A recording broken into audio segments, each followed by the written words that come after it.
Bom dia, pessoal. Canal Luz no Fim do Túnel. Eu sou o Helder de Araújo. Você encontra informações dos assuntos que eu trato diariamente nos meus vídeos. Geralmente eu faço esses vídeos de manhã, né? Tirando o material do meu próprio blog, que é o blog Helder Araújo. Helder com acento, Araújo com acento. E boa parte das informações você encontra na mídia alternativa e também em bibliografia que eventualmente eu mostro aqui no canal. Quero chamar a atenção para dois vídeos. Um de ontem, da Cibele Laura, que eu recomendo que vocês assistam. É um vídeo de 2 horas de duração, onde ela traz muitas informações importantes, né, sobre a guerra em curso na Palestina, sobre o interesse prevalecente em torno do gás, né, na faixa de Gaza, que é o grande interesse, na verdade, econômico. Claro que não é somente o interesse econômico que move essa guerra, existem outros interesses também, né? E ela analisa muito bem como que a elite anglo-sionista americana tirou a Rússia do comércio europeu de energia, né? Então a guerra da Ucrânia nada mais foi, e aí realmente é um interesse econômico muito mais prevalecente aí, né? Vendido como levar a democracia, o liberalismo, a liberdade, né? Isso tudo é conversa para boi dormir, né? Ali eles investiram bilhões, né, na Ucrânia para fustigar a Rússia e para criar sanções contra a Rússia, para tirar a Rússia do comércio de gás, a ponto de, na cara de todo mundo, destruir os 2 gasodutos russos, Nord Stream 1 e 2, né, usando agentes aí de subversão da CIA e do MI6. Todo mundo sabe, né, que foi os Estados Unidos e a Inglaterra que destruiu esses gasodutos, né? Só quem tinha capacidade de fazer isso também são os serviços secretos aí de inteligência, né? Britânicos e americanos, que é unha e carne, né? Ali são irmãos, né? E Gaza é um terceiro ponto aí, um segundo ponto, né, na questão da energia, né?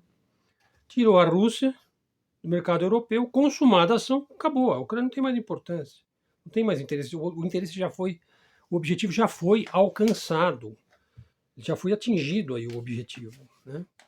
Então agora é uma questão de focar em outras questões.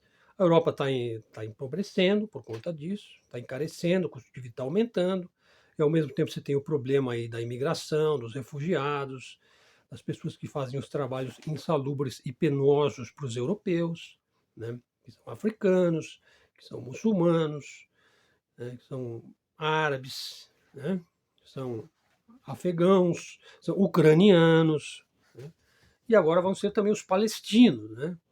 Por quê? Porque agora o eixo aí da energia, né, se desloca aí para a região de Gaza. Então, por exemplo, nós vimos lá o senhor Netanyahu lá na ONU mostrando um mapa, né? Quando ele mostrou aquele mapa, ele já estava dando uma mensagem, né, para os seus sócios na questão da exploração do gás em Gaza.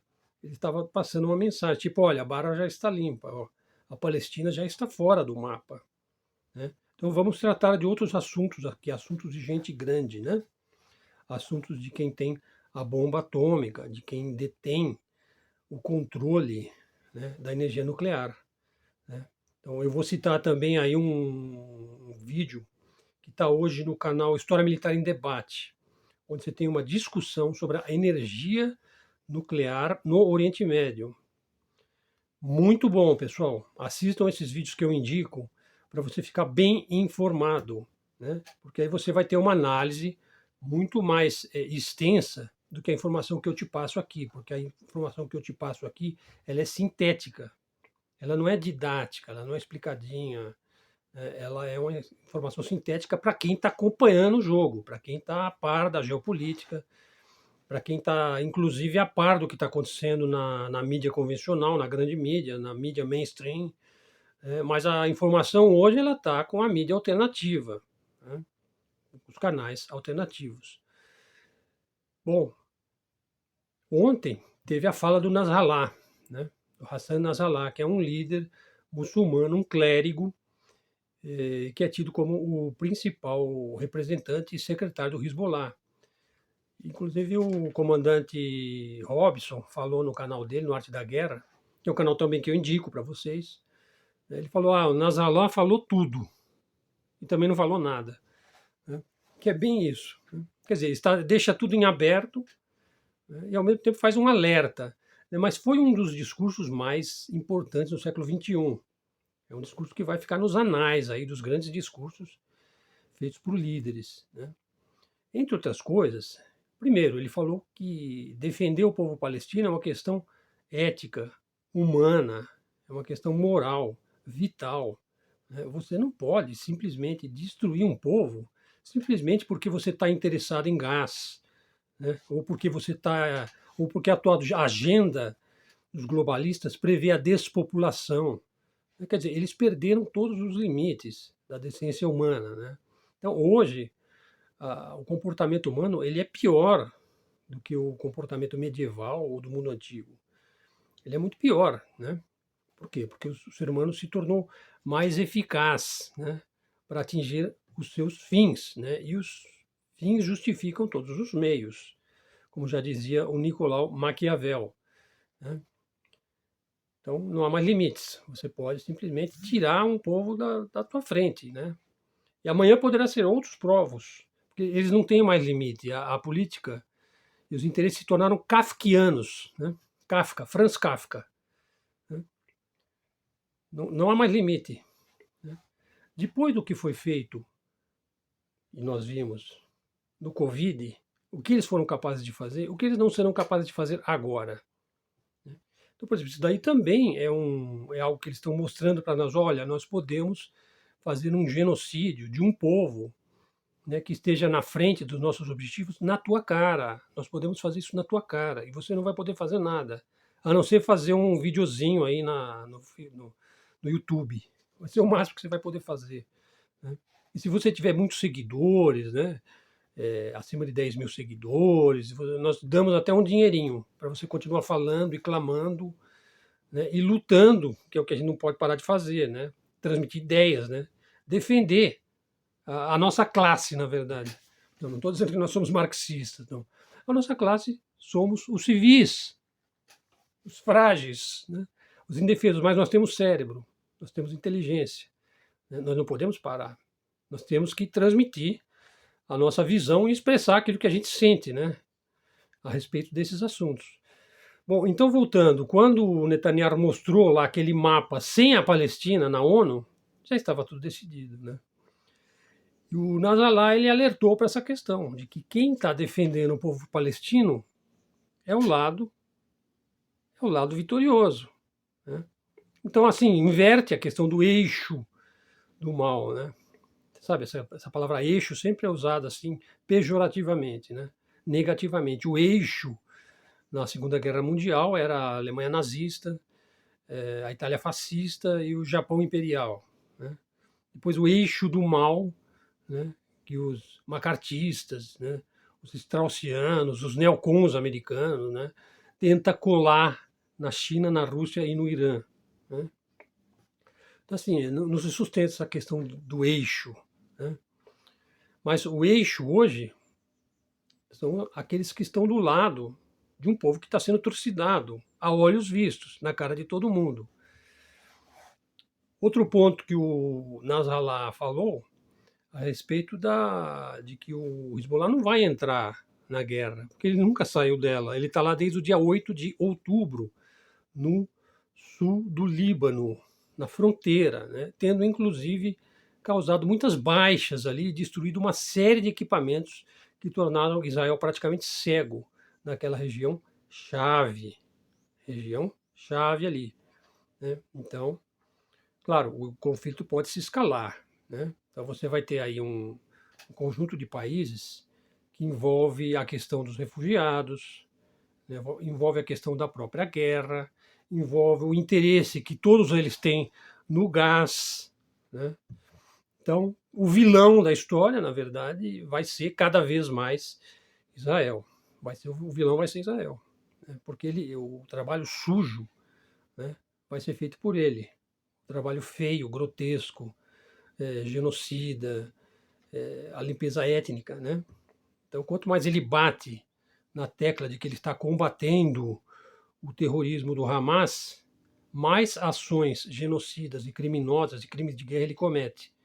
É como se ele pensasse assim: se eu cometer uma quantidade exorbitante de crimes de guerra, então ninguém vai ligar, porque vão ser tantos crimes de guerra, né, que não vai nem ter como montar um processo contra mim, mas esse processo vai vir. A história vai cobrar, né? Então a gente está nesse pé, né, pessoal? Outra coisa com relação ao Hamas, que eu já volto no Nasrallah para terminar o que ele falou sobre o discurso ontem. Uma coisa sobre o Hamas. As autoridades americanas estavam lá no Catar conversando com as autoridades do Hamas. Então o Hamas está no jogo, né? Eu já falei para vocês o que eu penso a respeito do que aconteceu no dia 7 de outubro, né? Aquilo foi um jogo marcado, uma false flag, né? O Hamas estava contratado pelo gabinete do Netanyahu para fazer aquilo. Eu não tenho nenhuma dúvida quanto a isso. Ele está no jogo, o Hamas. Ele está nesse jogo. Ele é um dos jogadores, um dos peões do jogo, né? Claro, ele não é uma peça como uma dama, como um ator, um cavalo. Não, ele é um peão no jogo, né? Ele faz parte desse contexto, né? Ele estava previsto que ele ia atacar, tudo aquilo foi usado por Israel para criar o quê? Para criar um bode expiatório ali, para ter uma justificativa, para expulsar os palestinos dali. Sim, porque o objetivo já está traçado, é um objetivo econômico. Não estou dizendo que o objetivo econômico é preponderante em todas as guerras, não. Ele sempre está presente. Claro que ali existe também o interesse em despovoar aquela região. E também a própria agenda de despopulação, né, dos malthusianos, né, dos darwinistas, dos eugenistas, né, todo esse pessoal lá do Reino Unido, da Inglaterra, né, o pessoal sionista, né, que hoje a raça pura, a raça ariana, não é mais a raça ariana, é a raça sionista, né, porque eles são o povo escolhido, né. A terra prometida é a deles, né, na cabeça deles, evidentemente. Só que eles são os vilões, né, e a coisa não vai ficar boa para eles. Eles sabem que eles estão perdendo também, né? Então daí o desespero dessas ações assim desesperadas, né? Por conta de que o eixo, de novo eu volto essa palavra, o eixo está virando, pessoal, está mudando, né? Você vê, a Rússia está meio quieta, a China está meio quieta, quer dizer, eles já estão sinalizando que eles estão do lado do povo palestino, eles estão contra o genocídio, eles falam em paz, em levar ajuda para aquela gente, fazer um cessar-fogo, estão tentando pôr panos quentes, né? Mas você sabe, uma das principais causas da guerra da Síria foi também por causa da energia, gás, petróleo, né? E está cheio de bases americanas ali, tem bases russas, enfim, a região é um barril de pólvora, né? Aquela região do Oriente Médio, não é verdade? Finalmente, o Nasrallah, ele falou também que eles não têm o menor problema, né, com a incondicional presença militar belicosa dos Estados Unidos na região. Por exemplo, os porta-aviões, né? Os Estados Unidos estavam mandando os SEALs e Força Delta, né, para matar terroristas do Hamas em Gaza, né? Sendo que não tem praticamente mais ninguém do Hamas ali, né, em Gaza. Isso é uma armação, né? Ontem, por exemplo, eles estavam se gabando de que mataram um terrorista do Hamas em Gaza. Quer dizer, é ridículo, mataram um. Quer dizer, o povo eles matam 10 mil, ferem 30 mil, matam famílias inteiras, crianças, aos milhares. Mas nós conseguimos matar um terrorista do Hamas. Quer dizer, por quê? Porque não tem terrorista do Hamas em Gaza. Não tem, pode ter uns olheiros, uns atiradores ali, observando, vendo as movimentações dos israelenses. Eles não estão ali, pessoal. Aqueles túneis, eles são suficientemente enormes a ponto de, por baixo da terra, né, que nem tatu, ele vai para o Egito, ele vai para a Jordânia, ele vai para a Cisjordânia, ele chega até a Síria. Tem até gente que fala que esses túneis podem chegar até a Turquia. Eu me lembro de ter visto, alguns meses atrás, uns canais que se dedicam a esse tema dos túneis, de bunkers, de grandes depósitos. Inclusive existiu aí uma polêmica, né, de que existe um túnel subterrâneo gigantesco em São Paulo, né, e que teria uma saída ali no Hospital das Clínicas, né, na região do INCOR, ali, eu não sei. Às vezes pode ser, não acho que nada é impossível, né? As cidades elas estão construídas em camadas, né? Você tem cidades que são construídas em cima de outras cidades, que são construídas em cima de outras cidades, né? Então, não acho que nada surpreendente, isso acho perfeitamente possível existir um mundo subterrâneo, né? Um mundo de formigas, de tatus humanos, né? Também não sei se são totalmente humanos, né? Também não vou entrar nessa agenda ET, que não é o assunto do canal, e, enfim, talvez numa outra oportunidade, né? Finalmente, então, o Nasalá ele falou que ele não tem medo nenhum dos Estados Unidos, por conta de que, contando já com a Rússia, né? Também porque a Rússia, a China são diferenciais nesse jogo, né? Porque o Ocidente não sabe o que fazer para lidar com a China e a Rússia, porque a tecnologia do Ocidente já está ultrapassada pela tecnologia militar russa, por exemplo, os supersônicos, as chamadas armas escalares, né? Então eles conseguem conter os mísseis daqueles porta-aviões, porque eles são mais rápidos, né? E ao mesmo tempo eles conseguem afundar um porta-aviões usando mísseis supersônicos, né? Para os quais o Ocidente, leia-se Estados Unidos e Grã-Bretanha, não tem como se defender. Então você imagine um porta-aviões dos Estados Unidos afundando, né, lá naquela região. Então, assim, aquilo é uma força dissuasória, é uma força de dissuasão eficaz para garantir que vai ser feita a limpeza étnica, né? Daqui a pouco eles vão estar distribuindo aí as concessões aí e o contrato aí do gás em Gaza, né? Porque os europeus também têm muito interesse nisso e o próprio Oriente Médio, incluindo aí principalmente a Arábia Saudita, né? Tem bastante interesse nesse mercado. Então é um mercado de gente grande, de gente que tem a bomba atômica, né? O Brasil não tem, né? Ah, os árabes têm bomba atômica, professor? Os árabes têm bomba atômica. O Paquistão, o projeto nuclear paquistanês, foi todo bancado pela Arábia Saudita. Os árabes têm a bomba atômica. E é provável que o Irã também já tenha a bomba atômica. Israel fez grandes esforços aí para matar cientistas nucleares iranianos. Inclusive, alguns desses que eles eliminaram se tornou público, né? Saiu até na CNN, na Globo, né? Por quê? Porque um cientista nuclear, um engenheiro nuclear, ele tem um contrato de sigilo total, né, com o país. E não existe energia nuclear privada, né? Espero que nunca venha a existir, né? Elas estão sempre ligadas a governos, a estados, a países, a nações, né? Então o Brasil ele precisa com urgência romper, na minha opinião, romper relações diplomáticas com Israel, a exemplo de 10 outros países. Pode ser que amanhã já sejam 20, 30, né? Por quê? Porque o que eles estão fazendo, pessoal, é desumano, não é coisa de ser humano, né? E nós somos humanos, né? E nós somos os civis e nós vamos vencer essa parada, né? E vamos alertar e vamos continuar aqui, né, bradando no deserto, né? É isso aí, pessoal. Obrigado aí pela presença, por assistir o canal. Assistam de novo, porque às vezes eu entro num assunto e emendo em outro e depois eu volto ao assunto que eu estava falando. Mas isso é por causa da expressão do processo de falar com espontaneidade, né? Então, agradeço aí a sua atenção. Vamos em frente, fiquem com Deus.